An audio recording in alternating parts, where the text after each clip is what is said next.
Maya Pabeni, kay Kayungan ho. It's an honor to speak in front of you about our beloved Dong. I would say 60 years of great age of wisdom and grace.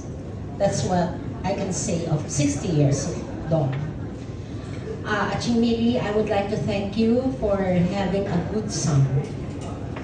Kasi may kaproduce kayong Fred, maganda kang anak.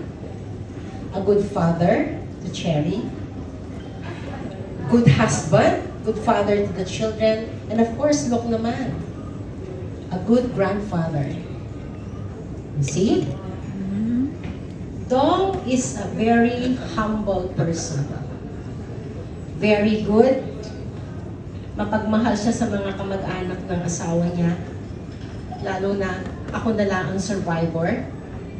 At very respectful. Kahit ka pa niya, saan ka makita, magbe-bless siya. So I'm very happy, Dong, na I pray for your good life.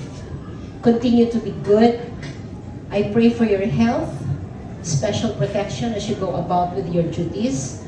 And of course, I thank God for you loving always your family forever and ever, loving Cherry till the end of time. Happy birthday, and I wish you the best. Thank you.